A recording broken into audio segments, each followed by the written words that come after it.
Movement 1, jump. Several years ago, my parents and in-laws gave our boys a trampoline, a 15-footer with netting around the outside so the kids don't end up headfirst in the flowers. Since then, my boys and I have logged more hours on that trampoline than I could begin to count. When we first got it, my older son, who was 5 at the time, discovered that if he timed his bounce with mine, he could launch higher than if he was jumping on his own. I remember the first time he called my wife Kristen out into the backyard to watch him jump off of my bounce. Now mind you, up until this point, he was maybe getting a foot higher because of his new technique. But this one particular time, when my wife was watching for the first time, something freakish happened in the space-time continuum. When he jumped, there was this perfect convergence of his weight and his jump and my jump, and I'm sure barometric pressure and air temperature had something to do with it too, because he went really high. I don't mean a few feet off the mat. I mean he went over my head, 40 pounds of boy clawing the air like a cat thrown from a second-story window, and a man making eye contact with his wife and thinking, this is not good. She told us she didn't think our new trick was very safe and we should be careful, which we were, until she went into the house. It is on this trampoline that God has started to make more sense to me. Because when it comes to faith, everybody has it. People often tell me they could never have faith, that it's just too hard. The idea that some people have faith and others don't is a popular one, but it's not true. Everybody has faith. Everybody is following somebody. Now, what often happens is that people with specific beliefs about God end up backed into a corner defending their faith against the calm, cool rationality of others, as if they have faith and beliefs and others don't. But that is not true. Let's take an example. Some people believe that we were made by a creator who has plans and purposes for his creation, while others believe that there's no greater meaning to life, no grand design, and we exist not because of some divine intention, but because of random chance. Now, this is not a discussion between people of faith and people who don't have faith. Both perspectives are faith perspectives built on systems of belief. The person who says we are here by chance and there's no greater meaning has just as many beliefs as the person who says there's a creator, maybe even more. Think about some of the words that are used in these kinds of discussions, one of the most common being the phrase open-minded. Often the person with spiritual convictions is seen as closed-minded and others are seen as open-minded. What is fascinating to me is that at the center of the Christian faith is the assumption that this life isn't all there is, that there is more to life than the material, that existence is not limited to what we can see, touch, measure, taste, hear, and observe. One of the central assertions of the Christian worldview is that there is more. Those who oppose this insist that this is all there is, that only what we can measure and observe and see with our eyes is real. There's nothing else. So which perspective is more closed-minded? Which perspective is more open? An atheist is a person of tremendous faith. In our discussions about the things that matter most then, we aren't talking about faith or no faith, belief or no belief. We're talking about faith in what? Belief in what? The real question isn't whether we have it or not, but what we have put it in. Everybody follows somebody. All of us make decisions every day about what is important, how to treat people, and what to do with our lives. These decisions come from what we believe about every aspect of our existence. And we got our beliefs from somewhere. We've been formed, every one of us, by this complicated mix of people and places and things. Parents and teachers and artists and scientists and mentors, we are each taking all of these influences and living our lives according to which teachings we have made our own. Some insist that they aren't influenced by any person or any religion, that they think for themselves. And that's an honorable perspective. The problem is they got that perspective from somebody. They're following somebody, even if they insist it is themselves they are following. Everybody is following somebody. Everybody has faith in something and somebody. We are all believers. As a Christian, I am simply trying to orient myself around living a particular kind of way, the kind of way that Jesus taught is possible. And I think that the way of Jesus is the best possible way to live. This isn't irrational or primitive or blind faith. It's merely being honest that we are all living a way. I'm convinced that being generous is a better way to live. I'm convinced that forgiving people and not carrying around bitterness is a better way to live. I'm convinced having compassion is a better way to live. I'm convinced pursuing peace in every situation is a better way to live. I'm convinced that listening to the wisdom of others is a better way to live. I'm convinced being honest with people is a better way to live. This way of thinking isn't weird or strange. It is simply acknowledging that everybody follows somebody, and I'm trying to follow Jesus. Over time, when you purposely try to live the way of Jesus, you start noticing something deeper going on. You begin realizing the reason this is the best way to live is that it is rooted in profound truths about how the world is. You find yourself living more and more in tune with ultimate reality. You are more and more in sync with how the universe is at its deepest levels. Jesus' intention was and is to call people to live in tune with reality. He said at one point that if you'd seen him, you'd seen the Father. He claimed to be showing us what God is like. In his compassion, peace, truth-telling, and generosity, he was showing us God. And God is the ultimate reality. There's nothing more beyond God. Jesus, at one point, claimed to be the way, the truth, and the life. Jesus was not making claims about one religion being better than all other religions. That completely misses the point or the depth and the truth. Rather, he was telling those who were following him that his way is the way to the depth of reality. This kind of life Jesus was living, perfectly and completely in connection and cooperation with God, is the best possible way for a person to live. It is how things are. Jesus exposes us to reality at its rawest. So the way of Jesus is not about religion, it's about reality. It's about lining yourself up with how things are. Perhaps the best question then isn't who's right, but who's living rightly. This is where the springs on the trampoline come in. When we jump, we begin to see the need for springs. The springs help make sense of the deeper realities that drive how we live every day. The springs aren't God. The springs aren't Jesus. The springs are statements and beliefs about our faith that can help give words to the depth that we are experiencing in our jumping. I would call these the doctrines of the Christian faith. They aren't the point. They help us understand the point, but they are a means and not an end. We take them seriously, and at the same time we keep them in proper perspective. Take, for example, the doctrine, the spring, called the Trinity. This doctrine is central to historic Orthodox Christian faith. While there's only one God, God is somehow present everywhere. People began to call this presence, this power of God, his Spirit. So there's God, and then there is God's Spirit. And then Jesus comes among us and has this oneness with God that has people saying things like God has visited us in the flesh. So God is one, but God has also revealed himself to us as a spirit and then as Jesus. One and yet three. This three-in-oneness understanding of God emerged in the several hundred years after Jesus' resurrection. People began to call this concept the Trinity. The word Trinity is not found anywhere in the Bible. Jesus didn't use the word, and the writers of the rest of the Bible didn't use this word. But over time, this belief, this understanding, this doctrine has become central to how followers of Jesus have understood who God is. It is a spring, and people jumped for thousands of years without it.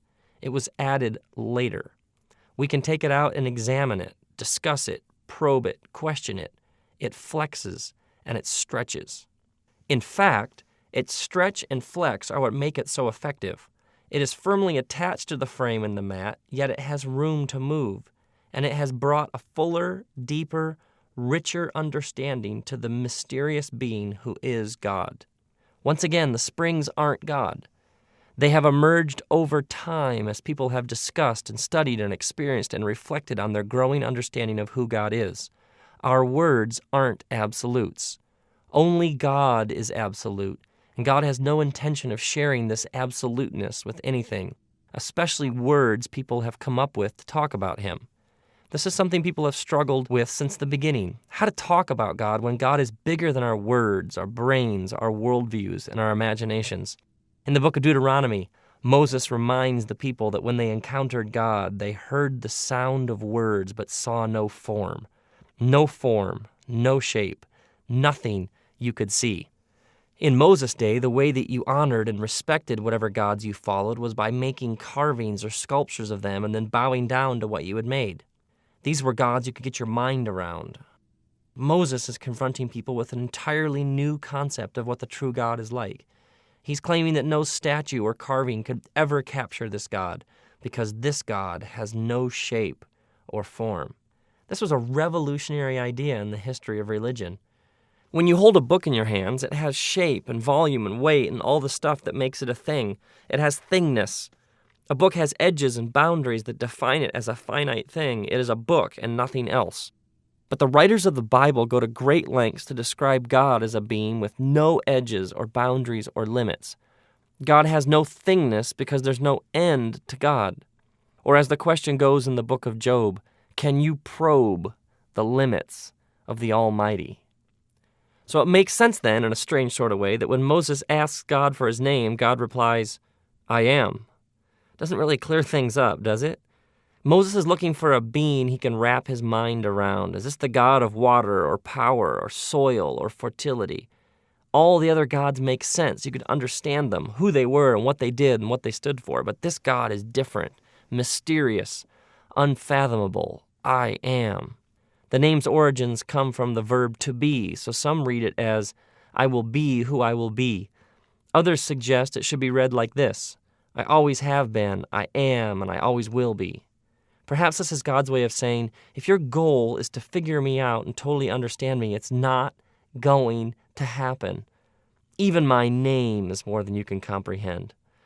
Later, Moses says to God, now show me your glory, which is our way of saying, I need more. I need something I can see, something tangible. God's response? He tells Moses to go stand on a rock because he's going to pass by. He explains to Moses that no one can see him and live, so he'll cover Moses with his hand as he passes by, and then he says, I will remove my hand and you will see my back. The ancient rabbis had all sorts of things to say about this passage, but one of the most fascinating things they picked up on is the part about God's back. They argued that in the original Hebrew language, the word back should be understood as a euphemism for where I just was. It's as if God is saying, the best you're going to do, the most you are capable of, is seeing where I just was. That's the closest you're going to get. Now, if there is a divine being who made everything, including us, what would our experiences with this being look like? The moment God is figured out with nice, neat lines and definitions, we are no longer dealing with God. We're dealing with somebody we made up. And if we made him up, then we are in control. And so in passage after passage, we find God reminding people that he is beyond and bigger and more. This truth about God is why study and discussion and doctrines are so necessary. They help us put words to realities that are beyond words.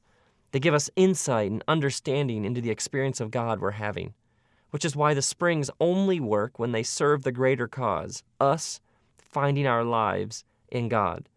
If they ever become the point, something has gone seriously wrong. Doctrine is a wonderful servant and a horrible master. The springs are huge. They hold up the mat, but they aren't God. They aren't Jesus. Somebody recently gave me a videotape of a lecture given by a man who travels around speaking about the creation of the world. At one point in his lecture, he said, if you deny that God created the world in 6 literal 24-hour days, then you are denying that Jesus ever died on the cross. It's a bizarre leap of logic to make, I would say, but he was serious. It hit me while I was watching that for him, faith isn't a trampoline, it's a wall of bricks. Each of the core doctrines for him is like an individual brick that stacks on top of the others. If you pull one out, the whole wall starts to crumble. It appears quite solid and rigid, but if you begin to rethink or discuss even one brick, the whole thing is in danger. Like he said, no 6-day creation equals no cross. Remove one, and the whole wall wobbles. What if tomorrow somebody digs up definitive proof that Jesus had a real, earthly, biological father named Larry? An archaeologist find Larry's tomb and do DNA samples and prove beyond a shadow of a doubt that the virgin birth was really just a bit of mythologizing the gospel writers threw in to appeal to the followers of the Mithra and Dionysian religious cults that were hugely popular at the time of Jesus, whose gods had virgin births. But what if, as you study the origin of the word virgin, you discover that the word virgin in the Gospel of Matthew actually comes from the book of Isaiah?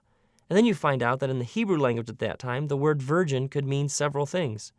And what if you discover that in the first century, being born of a virgin also referred to a child whose mother became pregnant the first time she had intercourse? What if that spring was seriously questioned? Could a person keep jumping? Could a person still love God?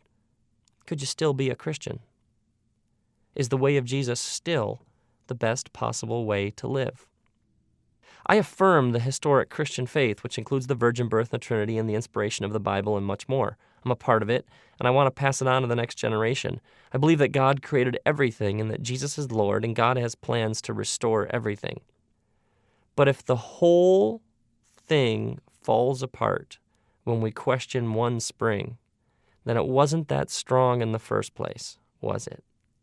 This is because a brick is fixed in size. It can't flex or change size, because if it does, then it can't fit into the wall.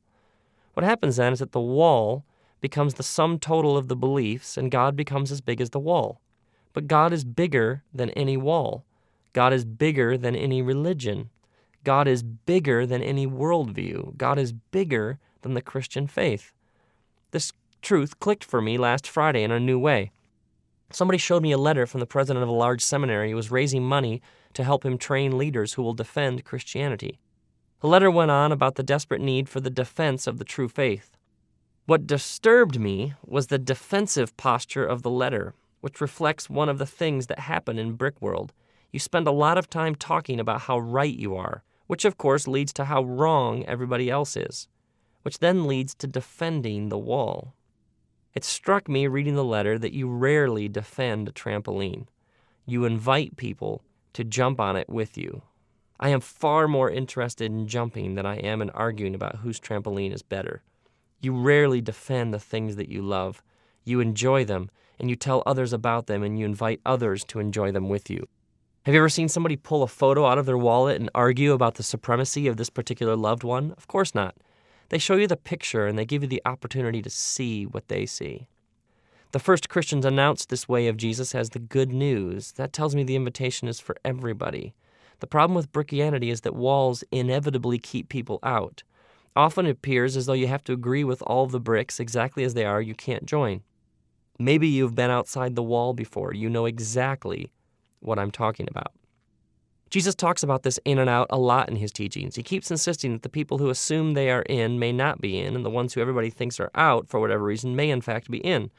In one parable, he has the judge of everything telling some religious people, "Depart from me, for I never knew you." Stunning.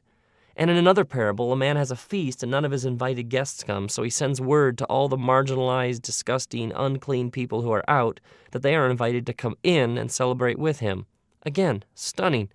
Jesus invites everybody to jump. And saying yes to the invitation doesn't mean that we have to have it all figured out. This is an important thing to remember. I can jump and still have questions and doubts. I often meet people who are waiting to follow God until they have all their questions answered. They will be waiting for a long time, because if we knew everything, we'd be God. So the invitation to jump is an invitation to follow Jesus with all of our doubts and questions right there with us. A Christian doesn't avoid the questions. A Christian embraces them. In fact, to truly pursue the living God, we have to see the need for questions. Questions are not scary. What is scary is when people don't have any. What is tragic is faith that has no room for them. We sponsored a doubt night at our church a while back. People were encouraged to write down whatever questions or doubts they had about God and Jesus and the Bible and faith and church. We had to get a large box to hold all the scraps of paper. The first question was from a woman who had been raped and didn't press charges because she was told that doing so wasn't the Christian thing to do. The man then raped several other girls, and this woman wanted to know if God would still forgive her, even if she hadn't forgiven the man who raped her. Did I mention that this was the first question? Here are a few more asked that night. Why does God let people die so young? Why does it seem that mean people get the most money? Why does the killer go free and the honest man die of cancer? Sometimes I doubt God's presence in starving Africa. If we can ask God for forgiveness at our last breath, why strive for a godly life in the present? Either God is in control of everything, and so all the crap we see today is part of his plan, which I don't want to accept, or it's all out of control, which sucks too. What's up? This is just a random sampling. I have page after page of questions on my desk. Heaven and hell and suicide, the devil and God and love and rape. Some very personal, some angry, some desperate, some very deep and philosophical. Most of my responses were about how we need to carry our burdens and how our real needs in life are not for more information, but for loving community with other people on the journey. But what was so powerful for those I spoke with was that they were free to voice what was deepest in their hearts and minds, questions, doubts, struggles. It wasn't the information that helped them, it was simply being in an environment in which they were free to voice what was inside. And this is why questions are so central to faith. A question by its very nature acknowledges that the person asking the question does not have all of the answers. And because the person does not have all of the answers, they are looking outside of themselves for guidance. Questions, no matter how shocking or blasphemous or arrogant or ignorant or raw, are rooted in humility, a humility that understands that I am not God, and there is more to know. Questions bring freedom. Freedom that I don't have to be God, I don't have to pretend to have it all figured out. I can let God be God. In the book of Genesis, God tells Abraham what he's going to do with Sodom and Gomorrah, and Abraham fires back, "Will not the ruler of the earth do right?"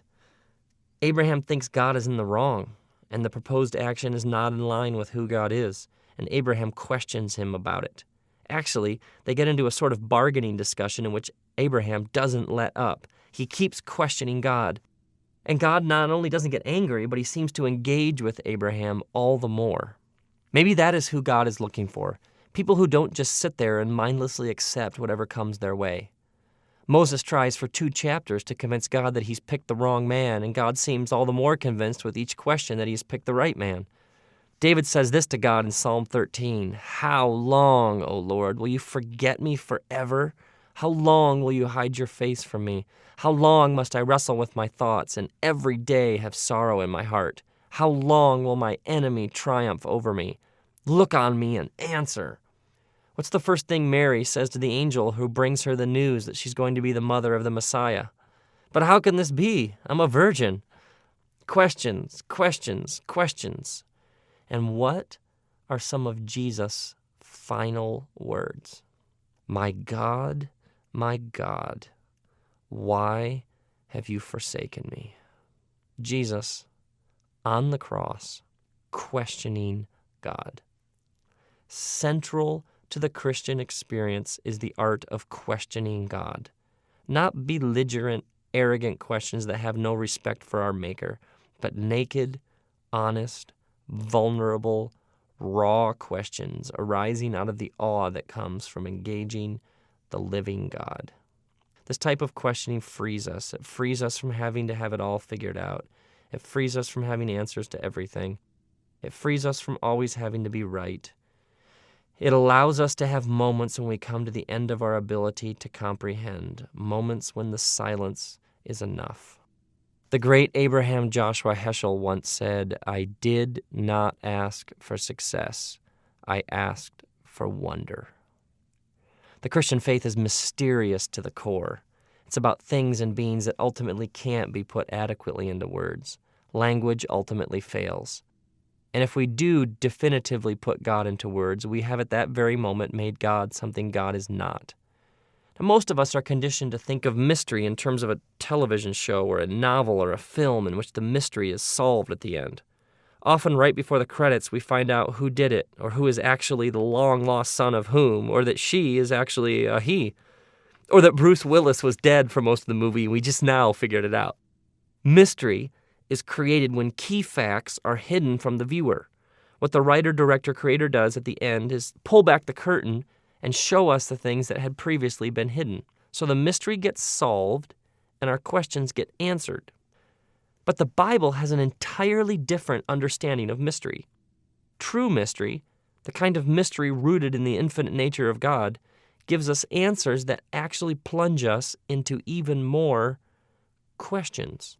Take this example from John 3:16.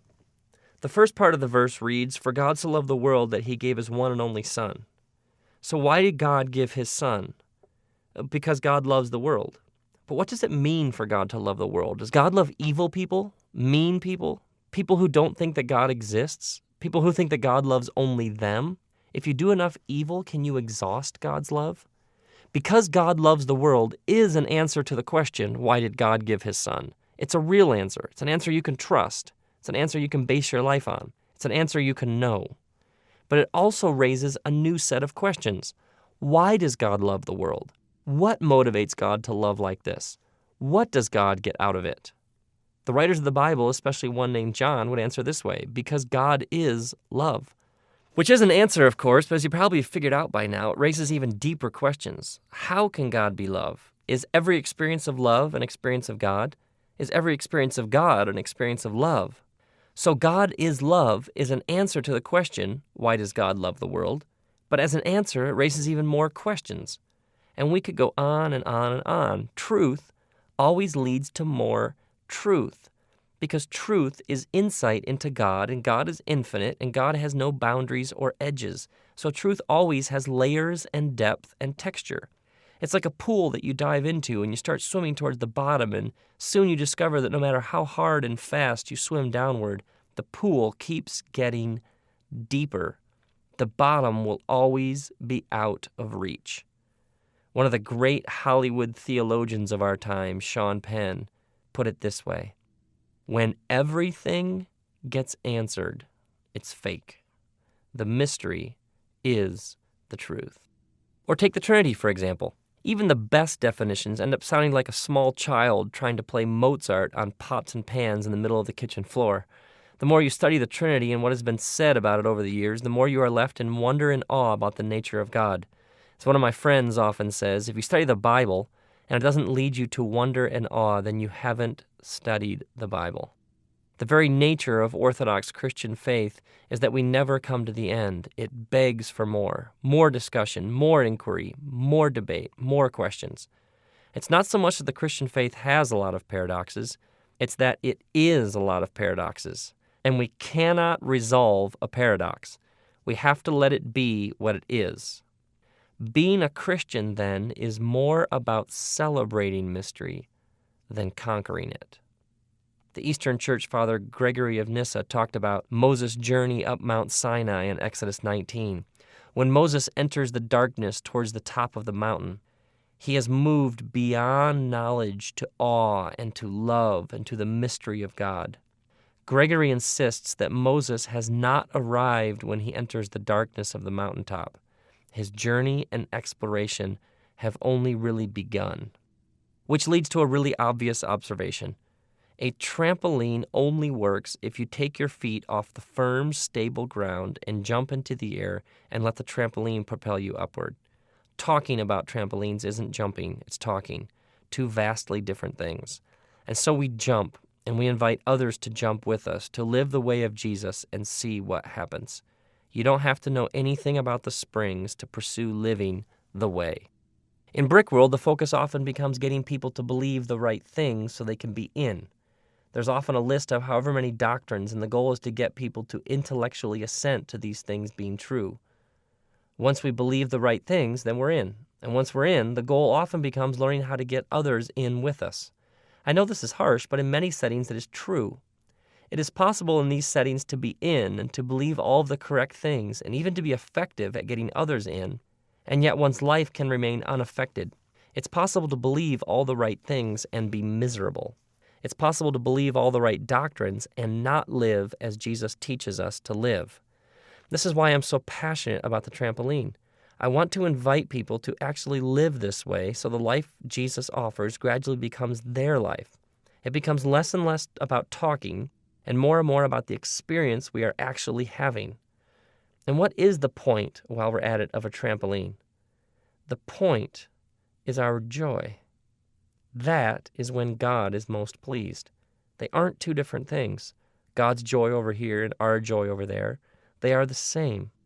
God takes great pleasure in us living as we were made to live. He even commands it in the Psalms. Take delight in the Lord. It's such an odd command, isn't it? You will be happy or else.